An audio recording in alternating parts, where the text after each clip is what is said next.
तो student last time हमने exercise 4.3 का क्वेश्चन नंबर 1 तक पूरा कर लिया था।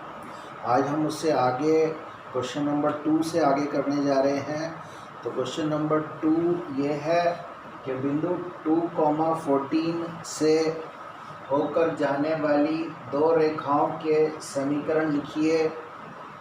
इस प्रकार की और कितनी रेखाएं हो सकती है और क्यों। तो अगर आपके पास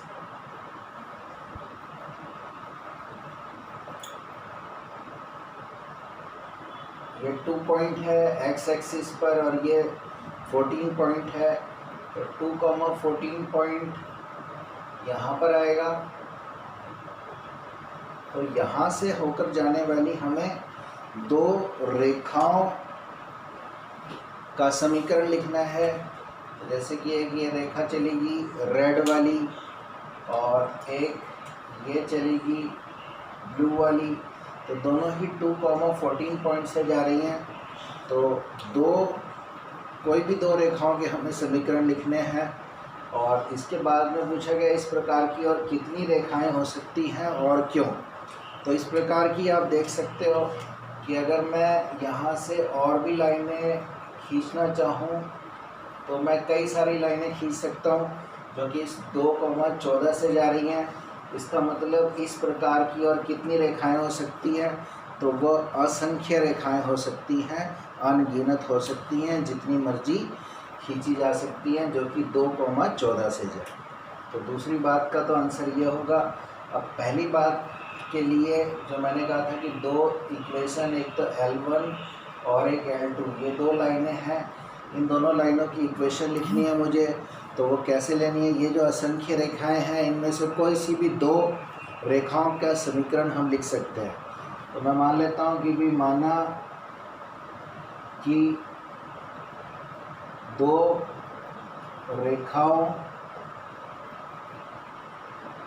के समीकरण जो कि 2,14 से जाती हैं, मान लेते हैं कि भी आप 2x + 3y = c टाइप की इक्वेशन है। तो आपको क्या करना है, c की वैल्यू कैलकुलेट करनी है। और c की वैल्यू कैलकुलेट करने के लिए हम क्या करेंगे, क्योंकि ये जो लाइन है वो 2,14 से जा रही हैं, तो x की जगह 2 पुट कर सकते हैं और y की जगह 14।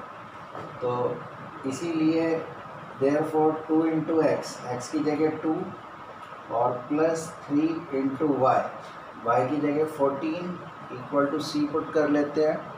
तो यहाँ से आपको मिलता है 2 × 2 = 4, 14 × 3 = 42 = c। तो यहाँ पर आपको मिला 42 + 4 = 46। तो यहाँ से आपको c की वैल्यू मिल गई है 46। तो यानी कि अगर मैं एक इक्वेशन तो ये ले ली मैंने और मुझे इस टाइप की दो इक्वेशन लिखनी है, तो एक इक्वेशन और मैं मान लेता हूँ। जैसे मैं लिख लेता हूँ 3x + 2y = c। मान लेते हैं ये c1 है और ये c2 है। तो ये c1 की वैल्यू आ गई आपके पास और c2 की वैल्यू निकालनी है। तो बिल्कुल वैसे ही करेंगे कि x की वैल्यू 2 और y की वैल्यू 14 पुट कर दें। तो 3 × 2 + 2 × 14 = c2। तो यहाँ से आपको मिला 6 + 28 = c2 और यहाँ से मिला 28 + 6 34 = c2। तो अगर मैं c1 की वैल्यू यहाँ रख लूँ और c2 की वैल्यू यहाँ रख लूँ तो मुझे दो ऐसी रेखाएं मिल जाएंगी जो कि 2,14 से जा रही हैं। तो इसीलिए therefore 2x + 3y = c1, c1 का मतलब हो गया 46। एंड दूसरी इक्वेशन होगी 3x + 2y = c2 और c2 की वैल्यू होगी 34।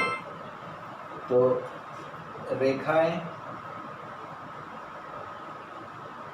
बिंदु 2,14 से जाती हैं। तो एक तो इसका आंसर ये हो गया, और इसका दूसरी बात का आंसर कि इस प्रकार की और कितनी रेखाएं हो सकती हैं। तो इस प्रकार की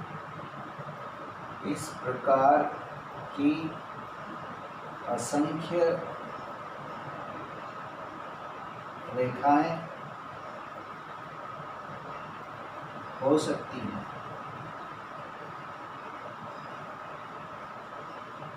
इस प्रकार की असंख्य रेखाएं हो सकती हैं। और आगे वो बोल रहा है कि भी और क्यों। तो इसका क्यों का जवाब आप ये लिखोगे क्योंकि एक ही बिंदु से असंख्य रेखाएं जा सकती हैं, क्योंकि एक ही बिंदु से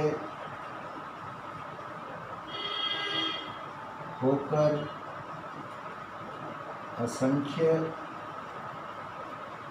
रेखाएं जा सकती हैं।